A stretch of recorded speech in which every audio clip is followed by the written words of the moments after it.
Agora 10 horas e 13 minutos, nosso bom dia para Gustavo Rissato, de Campinas, está nos acompanhando no YouTube, Aparecido Domingos, Clésio Palhares e o Marcos Rodrigues Donato. Você nos acompanha ao vivo no YouTube, é só você entrar em CBN Campinas e aproveite para se inscrever no canal. Aperte inscrever-se, depois aperte o sininho e depois todas. 10 horas e 14 minutos, situação nos hospitais públicos de Campinas com relação à gripe influenza. Nós temos o repórter Guilherme Pierangeli no local. Guilherme, qual é a situação neste momento aí? Delfino, eu estou em frente ao Mário Gatti Amoreiras, o antigo Hospital Metropolitano, que é onde funciona o gripário da rede Mário Gatti. Aqui, muita gente esperando atendimento nesse momento. A procura é muito grande na manhã desta terça-feira aqui no gripário do Mário Gatti Amoreiras. O Mário Gatti, o pronto-socorro do Mário Gatti fica logo ali embaixo, descendo aqui a avenida. Ali a situação um pouco melhor, como os pacientes de sintomas respiratórios estão sendo encaminhados para cá. Lá está um pouco mais desafogado, mas aqui a situação é complicada. A Secretaria de Saúde de Campinas anunciou na última semana que houve um aumento expressivo na busca por atendimento na rede municipal. Essa busca teria crescido 5 vezes por pessoas com sintomas gripais e 5 vezes mais do que o normal para essa época do ano. A pasta ressaltou, porém, que a maioria dos casos é leve e a maioria não exige internação. Nós temos acompanhado a situação aqui na cidade e na manhã de hoje muita gente buscou atendimento aqui, como o vendedor, o operador de máquina, o operador de máquina André Souza. Ele estava com sintomas gripais, passou pela triagem, disse que a triagem não demorou tanto, mas aguardava atendimento até pouco tempo atrás. Vamos ouvi-lo. Quanto tempo você está aguardando atendimento aqui? Como que está a situação hoje? Está com uns 45 minutos mais ou menos. Desde que você chegou? Isso. E você já passou por alguma triagem? Alguma Já coisa? passei agora pro folha, depois vou passar para a triagem. E que sintoma que você tem? Dor de garganta, dor de cabeça, febre, dor no corpo. E essa é a primeira vez que você procura? Aqui sim, Mas já procurou em outro local atendimento? para cuidar. E o que disseram? Encaminharam para cá? Sempre. Vou caminhar para cá e estou sabendo que a situação não se demora, mas sempre é um negócio de conflito. Continua atendendo, que é o UPA. Eles vão encaminhando? Vai encaminhando. Tá certo. Ele foi encaminhado para cá, então, onde demorou 45 minutos para passar pela triagem, mas depois, como a gente sabe, o atendimento depende do que decide a triagem, do grau de gravidade. Quem desistiu do atendimento aqui foi o vendedor Agestil Ferreira. Ele trouxe a mãe, a dona Helena, trouxe a mãe aqui, mas após se informar na recepção, decidiu levá-la a um médico particular. Então trouxe sua mãe aqui, mas vai levar para outro lugar porque... Eu vou levar no particular, né, cara? Ainda bem que eu consigo, né? Mas eu fico pensando nesse povo que está aí na fila, que talvez não tenha uns 300, 400 reais para pagar uma consulta particular, né? E o que ela tem? Ela está com sintomas de gripe ou Covid, mas por via das dúvidas, né? Ela tomou as 3 vacinas e isso deixa a gente um pouco mais tranquilo, né? E aqui eles falaram o quê? Tá demorando quanto? Falaram? Tá demorando, cara, uns 40, 45 minutos. Isso no e tem mínimo. gente passando mal ali, né? Eu vi. Não sei se você percebeu também. Sim, tem pessoal. E eu vi falar também, não sei se é verdade, que ali pra cima só tem crianças agora também. Então eles separam os adultos aqui e as crianças lá em cima. E eu tomei um susto, porque pra mim, não que a pandemia tivesse acabado, né? Mas tivesse arrefecido um pouco mais. Tá certo. Bom, continua com bastante gente que buscando atendimento. Entre a chegada e a saída, a pessoa acaba levando um pouco mais de 1, 2 horas pelo menos. No intuito de buscar melhorar essa situação, a Prefeitura anunciou medidas como o pagamento de um adicional aos médicos, um adicional de um pouco mais de R$ 1.000 aos médicos que trabalharem nos plantões às segundas, sextas, sábados e domingos, a homologação do contrato da entidade que vai gerir a UPA Campo Grande. Ela foi antecipada para ontem, essa homologação, e também a reorganização dos fluxos de atendimentos sintomáticos nos 67 centros de saúde da cidade. Todas as unidades farão atendimento desses casos durante seus horários de funcionamento. Os casos mais graves serão encaminhados principalmente para cá, para o Mário Gatti Amoreiras. Eu volto daqui a pouco com a situação da UPA São José. Delfino. Obrigado, Guilherme. Situação bastante delicada nos hospitais públicos de Campinas, uma demanda muito grande de pessoas com sintomas de gripe e com sintomas de Covid. O nosso repórter Guilherme falou agora do Mário Gatti, daqui a pouco ele volta para falar da situação na UPA São José. São 10h19, nós vamos continuar falando desse problema aqui em Campinas. Está conosco a infectologista da Unicamp e membro do Núcleo Médico Covid da Sociedade de Medicina e Cirurgia de Campinas, Raquel Stuck. Muito bom dia. Olá, bom dia, Delfino, André, um feliz ano novo para vocês e para todos que estão conosco agora. Raquel, doutora, que situação que está passando Campinas? Não só Campinas, mas eu acho que o restante do país, né? Muitos casos de gripe, muitos casos de Covid. Como é que a doutora vê essa situação?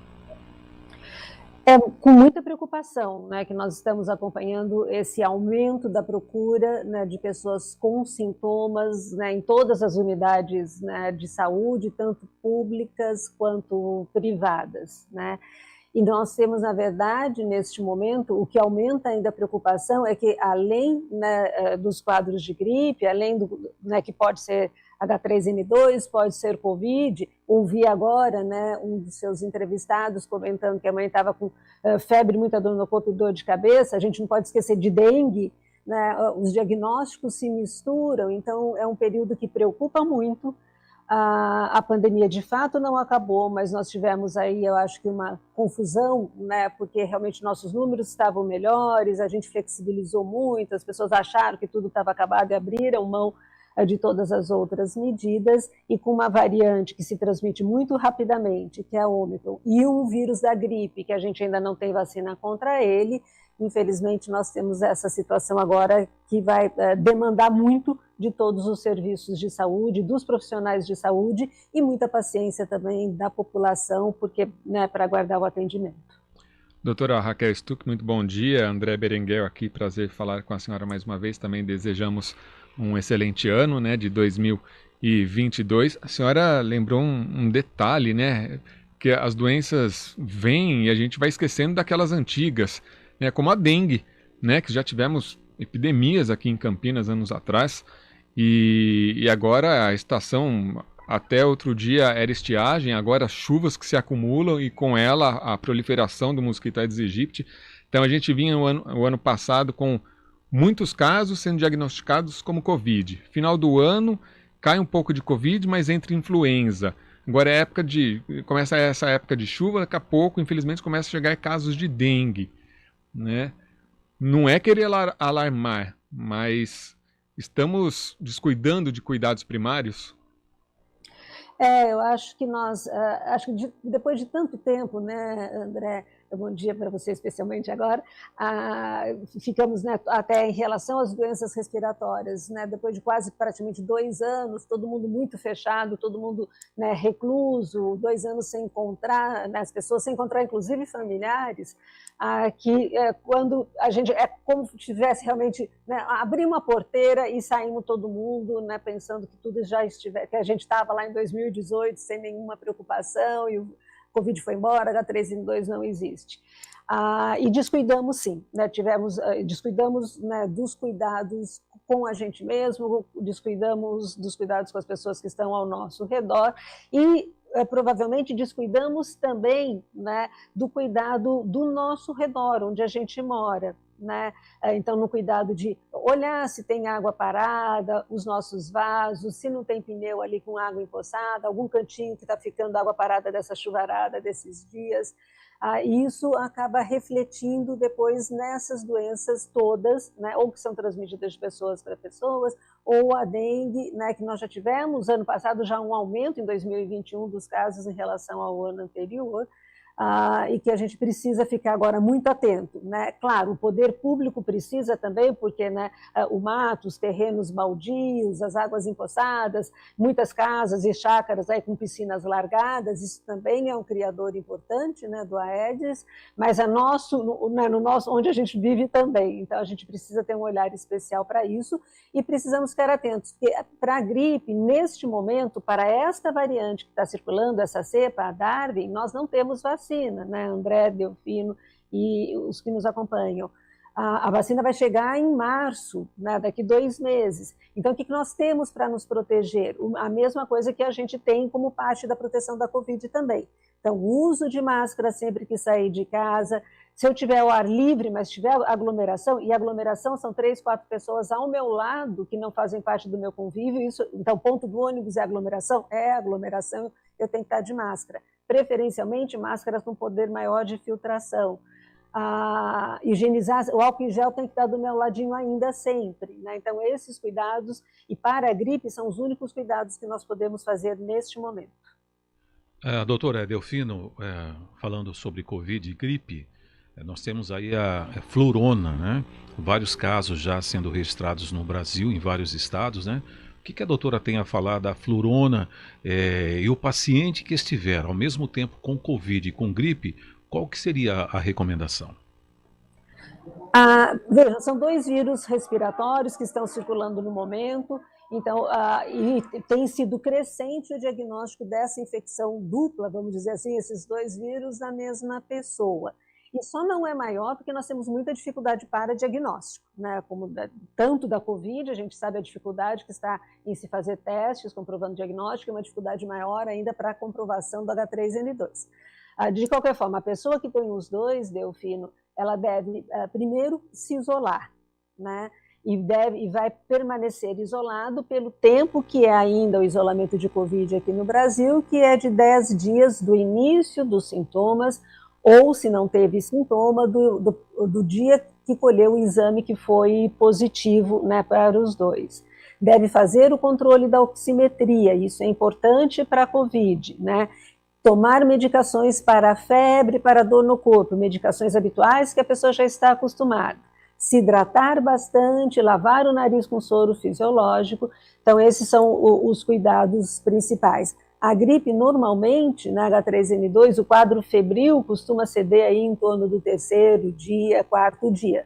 Mas o isolamento deve ser mantido por 10 dias, que é o tempo de isolamento daí da Covid. E, claro, avisar as pessoas, né, que teve contato aí nos últimos 2 dias. Doutora Raquel Stuck, vou ler aqui uma notícia que está aqui no G1, publicada pela Camila Bonfim, da Globo News, há 3 minutos, falando que a Anvisa informou ao Ministério da Saúde que não vai participar da audiência pública convocada pelo governo para hoje, né, agora pela manhã, sobre a vacinação de crianças de 5 a 11 anos contra a Covid. A Anvisa liberou, né, só relembrando, em dezembro, o uso da vacina para as crianças, e ficou toda essa polêmica que dia 5 o governo iria se manifestar, e a atitude do governo já tem sido vista por especialistas como mais um gesto negacionista, né, contra a vacina. A Anvisa não participando dessa audiência pública, o governo fazendo sem a própria agência de vigilância. Parece que querem complicar uma coisa que seria tão fácil, que já está sendo realizada em tantos países. Não, pois é, nós temos, André, a vantagem até aqui no Brasil, assim como tivemos, vamos dizer, entre aspas, a vantagem da gente ter atrasado a vacinação, no sentido de que a gente já sabia que a vacina era segura, a gente já conhecia os possíveis efeitos adversos. Aqui com as crianças, nós também estamos sendo, sei lá, agora devemos ser o 12º país a adotar a Pfizer, né, a inserir a Pfizer na vacinação das nossas crianças. Nós temos milhões de crianças já vacinadas nessa idade, e nós sabemos que de 5 a 12 anos nenhuma reação adversa ainda foi relatada, né, após a aplicação da vacina. Então, ela é segura, a gente tem esse álibi até de falar, olha, todo mundo já fez, a vacina é realmente segura.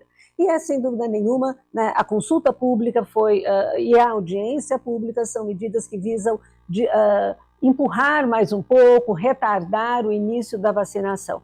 Eu já estava aqui com vocês, eu não vi essa notícia, imagino que a Anvisa talvez não vá, porque ela já tem o parecer dela, que já foi divulgado, isso não iria mudar, mas nós temos representantes, né, da Sociedade Brasileira de Imunizações, Sociedade Brasileira de Infectologia, que com certeza poderão, né, também mostrarão esses dados todos que levam, né, e mostram a necessidade de vacinarmos as crianças para a saúde das crianças e para o controle da pandemia. Doutora Delfino, o governador de São Paulo, João Dória, assinou o decreto que determina que todos os servidores públicos estaduais devem apresentar comprovante de vacinação completa contra a Covid-19. A doutora poderia falar sobre isso? Bom, eu sou totalmente favorável ao passaporte de vacina, né? No sentido de que, ainda que nós não tenhamos a obrigatoriedade de uma vacinação, a gente não pode forçar ninguém a se vacinar, mas as pessoas que não querem se vacinar, com uma doença que já matou mais de 600 mil brasileiros, aqui falando só entre nós, ela tem o direito de não se vacinar, mas ela não tem direito de submeter outras pessoas a riscos, então ela vai ter a sua vida, a sua locomoção, o seu ir e vir também limitado por esta decisão. Então, a vacinação é um ato que a ciência já mostrou que ela é importante do ponto de vista individual e ela é fundamental do ponto de vista coletivo de controle da pandemia, não só para uma sociedade mais saudável do ponto de vista de saúde física, mas saudável também do ponto de vista econômico, né? Que as coisas possam voltar novamente a acontecer, né? A economia possa voltar a rodar, né? Então eu sou totalmente favorável, são raríssimas as situações onde a vacina está contraindicada, muito raras, né? E eu acho essa medida absolutamente acertada e eu espero que os outros estados e municípios também, né, porque para os seus funcionários municipais, também acompanhem o governo do estado de São Paulo nessa decisão. Doutora Raquel Stuck, infectologista da Unicamp, membro do Núcleo Médico Covid da Sociedade de Medicina e Cirurgia de Campinas. Mais uma vez, agradecemos a participação da senhora aqui no CBN Campinas e uma boa semana. Uma boa semana para vocês, foi um prazer, sempre à disposição. Agora 10h30.